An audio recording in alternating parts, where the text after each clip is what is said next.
healthcare workers against the system. Nurses assigned to the Accident and Emergency Department at the Cornwall Regional Hospital staged a protest outside the facility on Friday. They cited a rodent issue and severe overcrowding. Ramarda Lyons reports.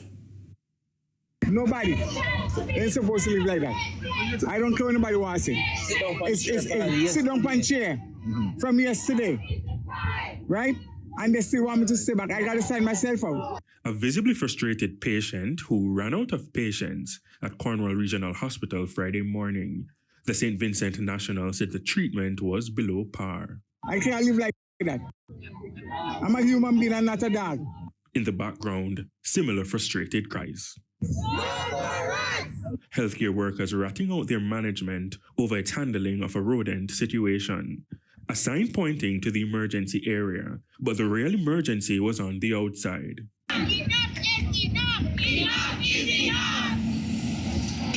Others injecting public attention on a long-standing infrastructure problem. We need a functional hospital! No, no, no! No, no, no! Focus diverted from patients like this one.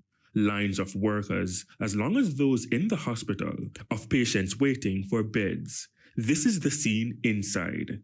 Jamaica has long pushed tourism, but beach chairs in a hospital hallway is a strange phenomenon. The nurses said it doesn't sit well with them. We have to be taking care of patients on the floor. That's not hygienic. Patients sitting on the chair for a week, 3 weeks or more. We don't have enough bed space to care for our patients effectively. That's not safe for our patients. We're crying out here for our patients and for ourselves.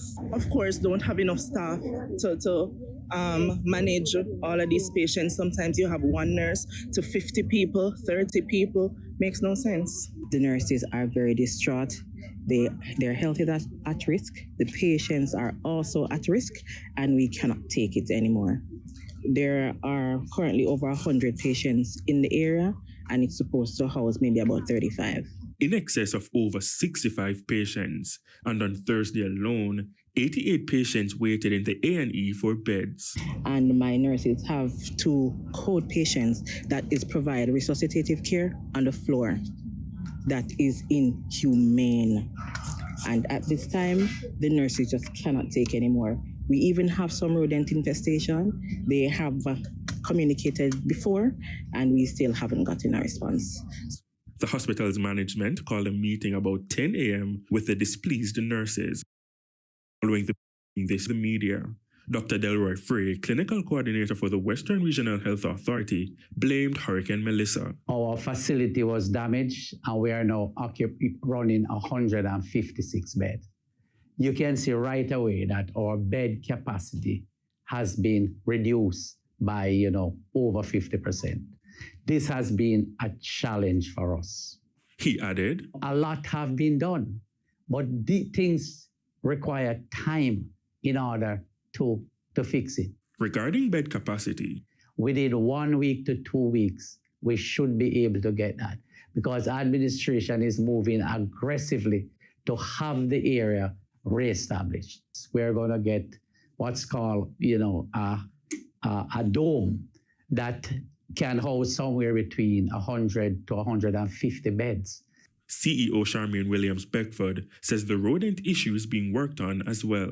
Since Melissa, you would have expected, given what is happening in the communities, and we're within a community in Mount Salem, that there seems to be an increase in rodent on the compound. But we have our partners, our primary health care, St. James Public Health Services. They are starting a program, and the program should include our campus. They also addressed the workers' shortage. We have asked our resident doctors who take call from the specialty to, be there on the ground to help where their, help is needed. The management says emergency care was not affected by the protest. Ramarda Lyons, TVJ News.